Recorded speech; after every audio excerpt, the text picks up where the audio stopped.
네, 안녕하세요. 네, 안녕하세요. 지금 지난번에 설명회 때 뵌 분들도 있고 못 뵌 분들도 있는 것 같은데요. 저는 제 소개를 먼저 간략히 하자면 저는 이번에 관세율표 및 상품학 강의를 하게 된 이규헌 관세사라고 합니다. 네, 반갑습니다. 이제 우선 오늘 첫 시간이니까 너무 무겁게 바로 강의를 수업을 할 예정은 아니고요. 간단하게 OT를 진행하고 이제 전체적으로 앞으로 쭉 저희가 공부해야 할 관세율표의 대략적인 큰 틀을 말씀드리고 그렇게 하루를 마무리할까 합니다. 우선 관세율표 과목에 앞서서 저는 좀 관세사 시험 전체에 대해서 한번 공부하는 방법에 대해서 좀 말씀을 드려볼까 해요. 왜냐하면 제가 공부했던 경험들을 토대로 말씀을 드리면 좀 나름의 도움이 되실 것 같아서 좀 말씀을 드리고 싶고, 그다음에 혹시 죄송하지만 좀 현황 좀 파악 좀 해볼게요. 왜냐하면 그에 따라서 제가 좀 말씀드릴 부분이 달라질 것 같아서. 혹시 지금 동차로 준비하시는 분 계신가요?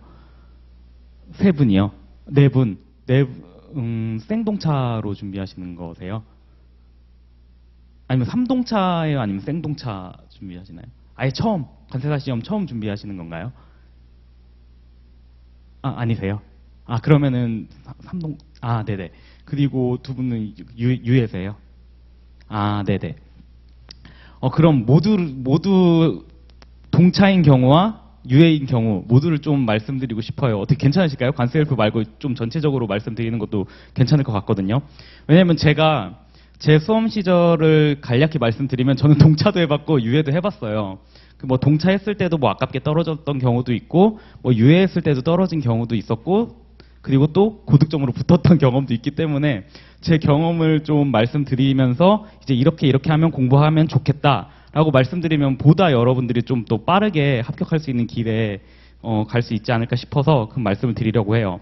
우선 지금 4월 말이잖아요. 제가 5월이라고 말씀드릴게요. 5월 초. 지금 딱 이제 공부 시작하면 될 것 같아요. 저 같은 경우도 3월인지 4월인지 제가 2018년에 관세사 시험에 합격을 했습니다. 그 당시에 1차 시험이 3월이었는지 4월인지 기억이 안 나는데, 제가 처음 공부를 시작했을 때는 이제 1차 시험 끝나고 2차 시험 보기 직전까지 신나게 놀았어요. 5월 초까지. 진짜 미친 듯이 놀았습니다. 해외여행도 다녀오고, 이제 2차 공부 시작하면 너무 빡세니까 이제 놀아놓자 했는데, 요즘 다른 학원들 보니까 4월 초부터 그냥 달리더라고요. 굳이 그러실 필요 없을 것 같아요. 이거 되게 장기전인데 그렇게 4월 한 달 일찍 시작하고 한 달 늦게 시작하고, 이거 저는 큰 차이 없다고 생각하거든요. 오히려 좀 리프레시 하면서 이제 5월 달에 이제 시작을 하는 게 맞는 것 같고, 생동차를 아예 관세사 시험을 처음 준비하시는 분들도 5월 초부터 이제 시작하는 게 늦지 않았다라고 말씀을 드리고요. 우선 지금 5월 초라고 말씀드리고 이제 5월, 6월 이제 2달이 되겠죠. 2달 동안은 동차생들분들 그리고 유예생분들 모두 그냥 똑같이 2차에만 올인해 주시면 될 것 같아요. 학원 수업 들으면서 이제 복습만 철저히 해 주시고, 그리고 1차 합격하신 분들, 유예생들은 1차를 합격하셨잖아요. 근데 1차는 다 잊어버리시고 그냥 새롭게 공부한다고 생각하시고 2차를 이제 학원 수업 들으면서 복습하는 위주로 그렇게 2달을 보내시면 될 것 같아요. 다른 거 하실 필요 없어요. 그냥 복습만 하시고, 제가 설명회 때도 말씀을 드렸는데 어떻게 보면 12월까지죠. 이제 내년 1월이 되기 전 12월까지. 12월까지는 저는 이제 앞으로 내년 1월이죠. 1월부터 6월이 되겠죠. 2차는.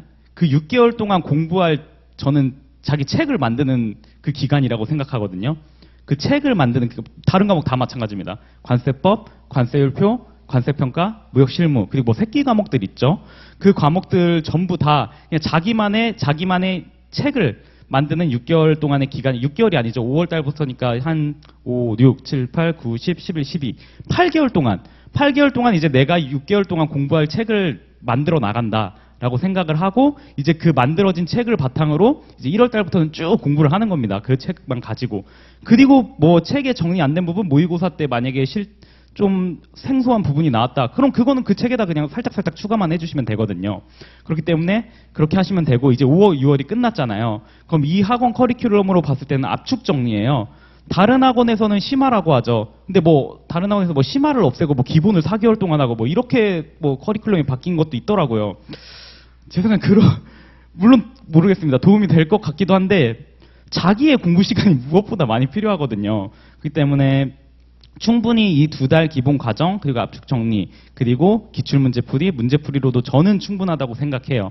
제가 이렇게 자신 있게 말씀드릴 수 있는 건 저는 수험생 시절에 안 들어본 강의가 없어요. 진짜 어떤 강사님 강의를 다 들었어요. 진짜 그건 자신 있는 건 아니지만 자신 있게 말씀드릴 수 있어서 제가 경험이 풍부하기 때문에 이렇게 말씀을 드릴 수 있는 거고요. 그래서 5월, 6월 기본 강의 끝나고 7월, 8월이 되죠. 그럼 압축 정리를 하면서 기본 강의 그때부터 이제 혼자 좀 복습이 시작되겠죠. 그렇게 복습하면서 이제 문제를 서서히 20점짜리 문제를 풀면서 그렇게 준비하면 되고, 이제 동차생분들 같은 경우는 이제 1차를 언제 시작하냐가 이제 관건이시잖아요. 이게 어떻게 보면은 1차 강사님들께는 죄송한 말씀일 수도 있는데, 제 생각에는 관세법, 그리고 무역 영어, 이 두 과목은 2차 공부로 충분하다고 생각합니다, 저는. 일단 기본까지는. 충분하다고 생각해서 일단 12월까지는 관세법 그리고 무역 영어죠. 1차로 봤을 때 관세법이랑 무역 영어는 2차 공부로 그냥 무역 실무가 되겠죠. 2차 과목은. 왜냐하면 무역 영어 강의가 무역 실무랑 다르지 않아요. 다르지 않기 때문에 저는 무역 실무 강의를 들으면서도 충분히 무역 영어를 충분히 그렇게 커버할 수 있다고 생각하기 때문에 관세법과 무역 실무 이렇게 그 관세법 2차 그리고 무역실무 그 2차 과목으로 일단 1차를 준비한다고 생각하세요. 그럼 1차 공부는 자연스럽게 되거든요. 12월까지는. 그러니까 12월까지는 1차를 생각하지 마세요. 그 대신 이제 회계는 제 생각엔 저는 솔직히 말씀드리면 좀 회계가 자신이 있었거든요. 전 수험생 시절에. 그래서 늦게 시작했는데 회계가 자신 없다 싶으시면 제 생각엔 9월부터 시작하는 게 좋으실 것 같아요. 회계는. 자신이 있으면 한 11월부터 해도 되는데 회계는 한 9월부터 기본 강의 들으시면서 동차생분들 말씀드리는 거예요. 생동차. 그렇게 회계를 준비하시면 되고, 제가 3동차 시절도 있었는데, 죄송해요. 제가 어떻게 합격했죠? 저는 사유예로 합격했습니다. 네. 좀 오래 공부했죠. 네. 근데 제가 이거를 좀 두서없긴 한데, 처음 시작할 때 4년 공부하겠다 생각하고 시작했더니 진짜 4년 걸리더라고요. 그러니까 여러분들도 최대한 짧게 끝낸다고 생각하고 목표를 정하면 그 목표대로 이룰 수 있다는 걸 말씀드리고요. 그래서 어쨌든 회계를 그렇게 좀 빨리 시작하고, 내세법 같은 경우는 제 생각인데 긴 강의가 필요 없어요. 어떻게 보면은 뭐 이 학원도 좋고 다른 학원도 좋지만 그냥 강의가 짧은 거 위주로 보세요. 짧은 거 위주로 보시고, 저 이렇게 강의하다가 이 학원에서 잘릴 수도 있을 것 같은데, 내세법 같은 경우는 제 생각에는 강의가 짧은 거 위주로 좀 찾아서, 어차피 1차는 100점 맞는 시험 아니잖아요. 그래서 짧은 거 찾으셔서, 내세법 같은 경우는 저는 11월에 시작해도 나쁘지 않다고 봐요. 근데 좀 불안하다? 그러면은 회계랑 같이 시작하세요. 같이 시작하고, 그러면 이제 동차는 그렇고, 3동차 분들은 제 생각에는 1차 과목을 관세법이랑 무역영어는 당연히 준비 안 하셔도 될 것 같고, 그리고 내세법이랑 회계 같은 경우는 저는 1월 달부터 해도 된다고 생각합니다. 제 개인적인 생각은 그렇게 하는데, 이제 일단 동차생분들 위주로 말씀을 드리고 유예생은 좀 이따 말씀드릴게요. 그렇게 해서 동차를 이제 시작하는데, 이제 문제는 1월이 돼요. 1월이 되면 1차가 붙어야 2차 기회가 있잖아요. 근데 1차를 놓고 있다가 1차를 떨어지는 경우도 저는 많이 봤어요. 그래서 본의 아니게 2차에 갈 수도 없는 상황이 벌어지는 거죠. 그러니까 제 생각에는 1월 달부터는 관세법 같은 경우는 2차로 공부한다고 했지만 문제풀이는 이제 시작해야 돼요. 객관식 문제풀이. 문제풀이는 그냥 객관식 문제집 사서 풀어보시고, 근데 그때 만약에 점수가 좀 안 나온다, 그러면 문제풀이 강의만 들으시면 되는 걸 추천드리고, 근데 제 생각에는 2차 관세법을 열심히 공부했다면 관세법 강의까지는 굳이 1차는 들으실 필요가 없을 거라고 생각이 들고요. 그리고 이제 무역 영어도 마찬가지로 문제풀이 집만 사서 그 풀어보고 점수가 안 나온다 싶으면 무역 영어는 좀 문제풀이 강의도 좀 필요할 수도 있을 것 같아요. 점수가 안 나온다고 가정했을 때. 그리고 대신 회계랑 내세법은 그 지난 해부터 이루어졌던 그 커리큘럼대로 쭉 따라가서 이렇게 하는 걸 추천드리고요. 그럼 이제 하루에 이게 1, 2차 배분을 어떻게 해야 되냐가 이제 관건이잖아요. 제 생각에는 일단 1월 달부터 관세법, 그 다음에 무역 실무, 그리고 관세 평가는 그리고 솔직히 좀 약간 놔도 될 것 같아요. 물론 관세 평가가 심도 있고 매우 깊은 과목이긴 하지만 범위는 그렇게 넓지 않거든요. 법령으로만 봤을 때 물론 협정도 있고 고시도 있고 이러면 좀 많긴 한데 그때는 약간 접어두시고 근데 HS는 저는 하루에 1시간에서 2시간은 꼭 계속해야 된다고 생각해요. 이거는 암기 과목이기 때문에 물론 다른 과목도 다 마찬가지지만 이건 휘발성이 정말 강하거든요. 그래서 계속 머릿속에 그 암기식을 쭉 주입시켜야 되는 상황이 벌어지기 때문에 1차 공부하는 기간에도 HS는 적어도 하루에 1~2시간은 꼭 해야 돼요. 그러니까 하루 계획을 짤 때 예를 들어서 관세법을 보통 과목들을 공부할 때 하루에 2~3시간씩 아마 공부를 할 거예요. 한 과목당. 그러면은 예를 들어서 동차생 같은 경우는 관세법을 2차 공부를 해요. 2차 공부를 하고 마지막 마무리를 1차 문제풀이 형식으로 하고 그리고 HS 같은 경우는 물론 시간을 약간 조금 줄여서 조금 보고 관세평가는 조금 한 1시간 정도 이렇게 봐도 될 것 같고 무역 실무도 똑같이 그냥 2차 공부하듯이 하다가 무역 영어 그 문제풀이만 이제 그렇게 하시면 될 것 같아요. 그래서 어쨌든 하루에 최대한 많은 과목을 보고 그다음에 그때는 회계 내세법이 점수가 안 나오면 안 되잖아요. 그럼 점수 안 나오면 그냥 2차는 좀 잠깐 뒤로 밀어두고 무조건 거기에 집중해야 돼요. 그때는. 왜냐하면 1차가 떨어지면 2차는 아예 기회도 없잖아요. 그렇기 때문에 그렇게 하시면 될 것 같고 그 다음에 유예생분들은 좀 마음이 편할 거예요. 왜냐하면 2차만 하면 되니까. 그래서 2차만 하면 되니까 마음이 편하실 테니까 약간 12월까지는 어떻게 보면 너무 암기에 너무 큰 스트레스를 안 받으셨으면 좋겠어요. 왜냐하면 보통 혹시 막 카페 같은 거 들어가시나요? 막 수험생 카페? 안 들어가세요? 들어가시죠? 들어가시는 분들도 있고 안 들어가시는 분들도 있을 거예요. 저도 맨날 들어갔어요. 수험생 때. 하루도 안 빠지고 들어갔어요. 귀가 너무 얇아가지고 수험실에 카페 들어가면 이 강사가 좋더라, 저 강사가 좋다더라. 그러니까 제가 모든 강의를 다 들었겠죠? 그렇게 듣고 그리고 지금쯤이면 어느 정도 암기가 다 되어야 한다는데 이런 얘기가 엄청 왔다 갔다 그 익명 게시판에 말도 안 되는 얘기들이 막 쏟아져 나와요. 지금 생각해 보면 아무 도움이 안 됐어요. 아무 도움이 안 됐고 정말 그렇게 그리고 막 시험 끝난 날 다들 완벽하게 썼다고 말해요. 그럼 제 입장에서는 난 떨어졌구나 이런 생각이 들겠죠. 근데 결과 나온 거 보면 제가 뭐 자랑은 아니지만 어쨌든 수석 합격을 했잖아요. 저 수석 합격하던 애도 떨어질 줄 알았어요. 오히려 떨어지던 애에 붙을 줄 알았고 이 합격하던 애는 떨어질 줄 알았거든요. 그러니까 그 카페를 지금 혹시 들어가시는 분들은 들어가지 마세요. 들어가지 마시고 굳이 들어가려는 목적은 강의를 뭔가 공유하거나 뭐 이런 목적으로는 들어가셔도 될 것 같아요.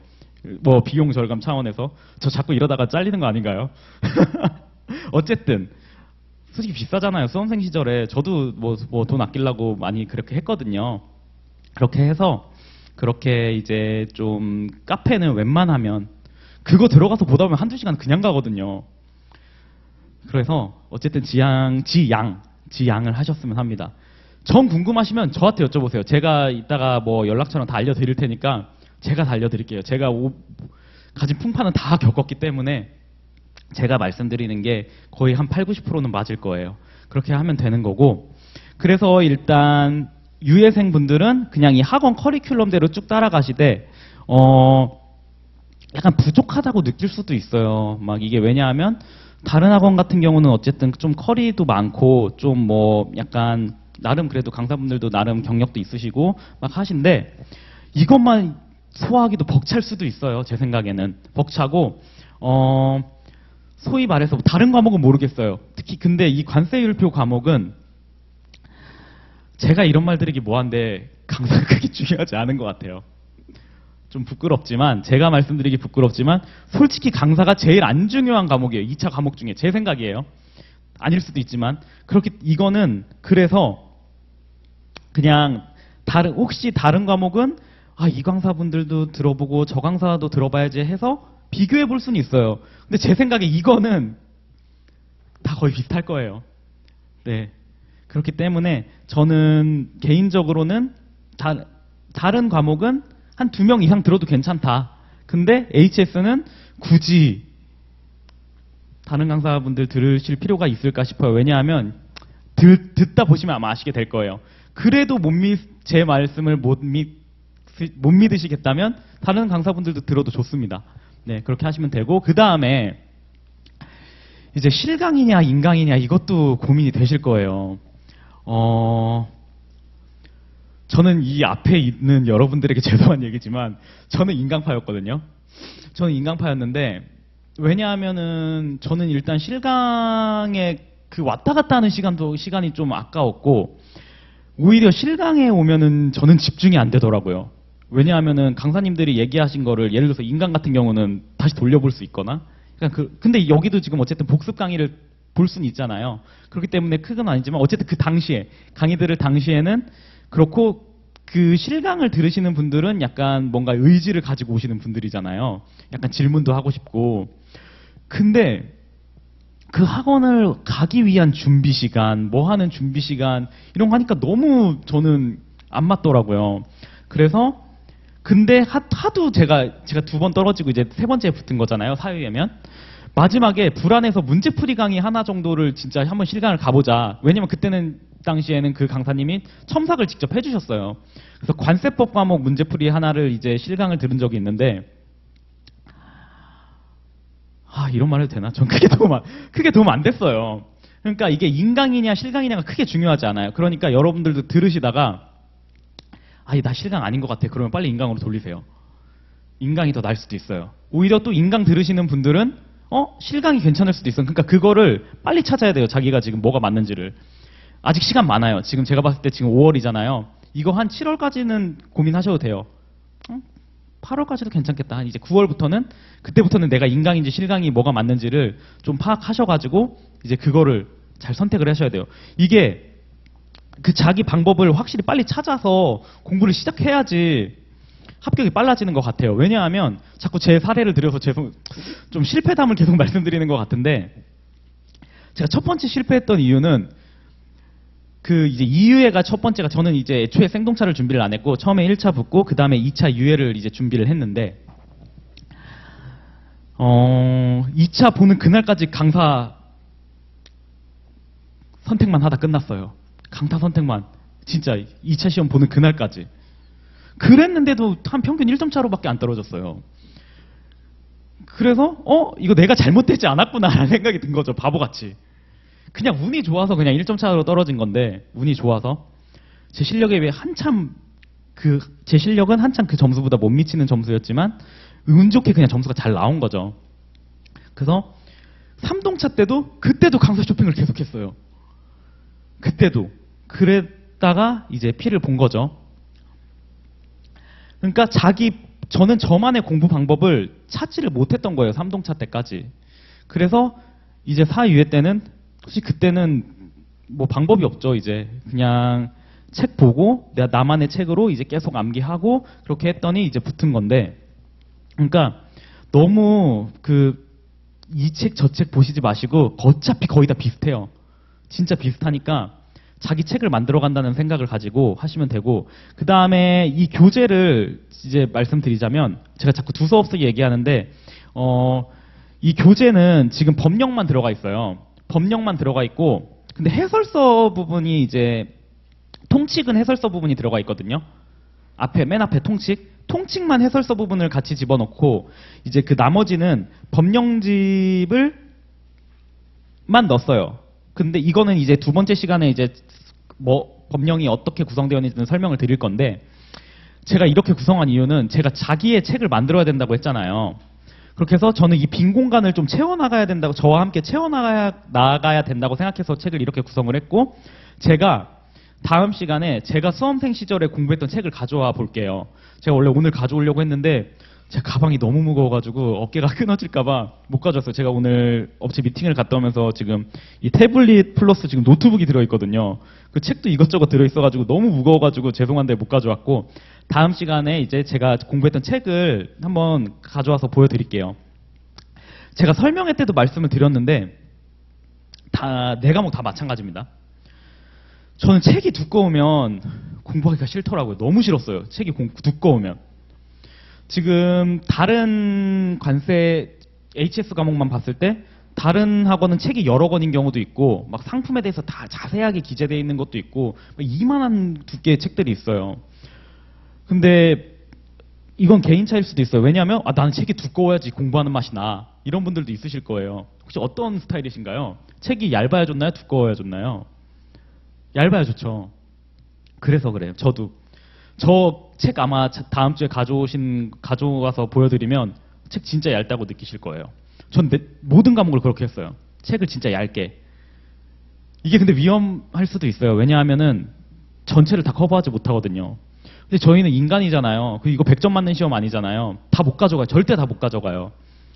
그렇기 때문에 이 책에 있는 것만 다 집어넣어도 합격하는 데는 아무 지장이 없단 말이에요. 그리고 이렇게 다 가져가지 못한 사람도 이렇게 1등을 하는 시험이잖아요. 그러니까 너무 욕심 부리실 필요 없어요. 절대 욕심 부리지 마시고, 아까도 말씀드렸지만 이거 봐야 돼, 저거 봐야 돼, 그거 휘둘리시면 안 돼요. 딱 이것만 보면 됩니다. 그리고 필요한 것들은 제가 추가로 다 프린트해서 드릴 거니까 전혀 걱정을 안 하셔도 되고요. 그렇기 때문에 이제 네 과목을 다 그렇게 준비하시면 돼요. 그리고 이해파와 암기파가 있잖아요. 관세사 시험은 그래도 이해를 해야 되는 시험이다, 아니다, 무조건 외우는 거다. 근데 대부분 강사님들은 아마 그래도 이해를 해야 된다고 말씀을 하실 거예요. 근데 저는 암기파입니다. 저는 무조건 암기라고 생각해요. 네 과목 다. 전부 다. 새끼 과목까지 하면 7과목이죠. 7과목 싹 다. 암기가 되고 이해가 될 수도 있어요. 그리고 시험장에 가는 그날은 머릿속에 암기식만 남아있을 거예요. 머릿속에. 네. 그게 정답입니다. 저희는 시험을 합격하기 위해서 지금 학원에 오고 수업을 듣고 공부를 하는 거잖아요. 관세사 일하려고 지금 여기 앉아 계신 거 아니잖아요. 관세사 돼서 그런 거는 연구하시면 돼요. 이거는 지금 합격하기 위해서 지금 자리에 앉은 거니까 그냥 합격만 하면 되는 거고요. 저 솔직히 말씀드리면 이거 지금 아마 공부 이제 2달 지나잖아요. 여러분들이 저보다 더 많이 암기하고 계실 수도 있어요. 저는 솔직히 말씀드리면 수험생 시절이 끝나고 지금 이제 제가 관세사 생활한 지 이제 한 5년 정도 됐거든요. 5년 정도 됐는데 이따 2번째 시간에 보여드릴 건데, 그러한 도구들로 인해서 제 머릿속에는 아무 지식이 남아있지 않습니다. 왜냐하면 검색하면 다 나오거든요. 누가 지금 이거를 다 머릿속에 외우고 있어요. 검색하면 다 나오는데. 그렇기 때문에 단지 이 시험을 합격하기 위해서 저는 대신 이 강의를 진행하면서 저도 공부를 해요. 지금 공부를 해서 이거를 어떻게 하면 잘 외우고 어떻게 하면 이해시켜 드릴 수 있을까라는 것만 지금 연구를 하고 있거든요. 그렇기 때문에 제가 너무 어렵지 않게 설명을 드릴 거예요. 혹시 죄송한데 전공이 이공계 쪽이신 분이 계신가요? 없으신가요? 다 문과 출신이죠. 저도예요. 저도인데 이거 책을 보시면 아시겠지만 예를 들어서 지금 한번 76쪽, 77쪽 한번 보실래요?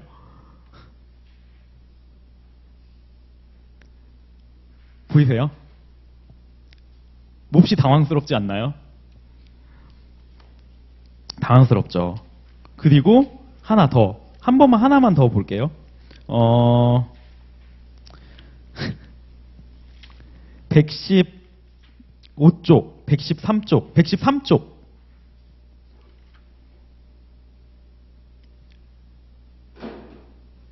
뭐 중합체, 뭐 단량체. 뭐 아시나요? 전혀 모르죠.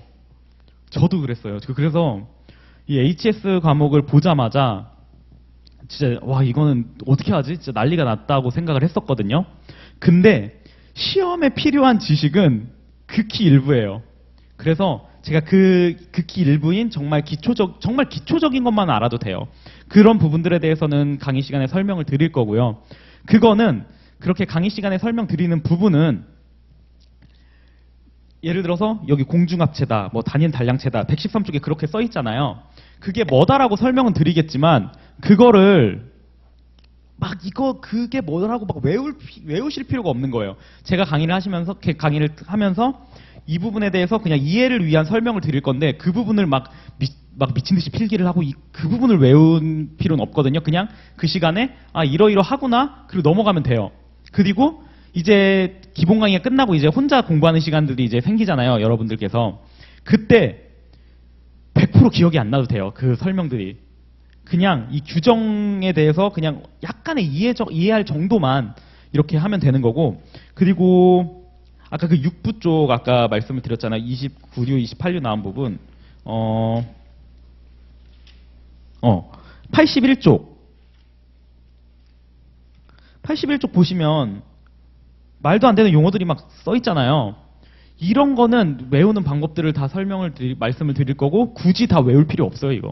이거 쓰지도 못합니다. 이거 그 시험장에서. 그렇기 때문에 이러한 부분들에서 너무 기죽을 필요는 없어요. 그리고 어차피 그 관세사 수험생분들이 거의 다 문과생들이잖아요. 이거 제대로 쓰는 뭐 예를 들어서 화학 전공자들이 있다. 그럼 그분은 그냥 HS 고득점 받으라고 하시면 돼요.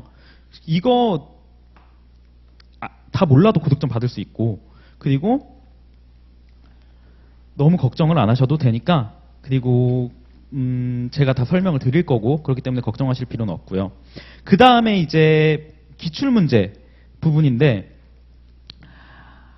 저 같은 경우는 이게 좀 실수였던 게 전년도에 나온다고 하면은 안 나온다. 약간 이렇게 생각을 했어요. 그때 당시에 수험생 시절에 전년도에 나왔는데 2년 연속 안 나오겠지. 그래서 막 전년도에 나온 거 버리고 막 그렇게 공부를 했다면 약간 선택해서 공부를 했단 말이죠.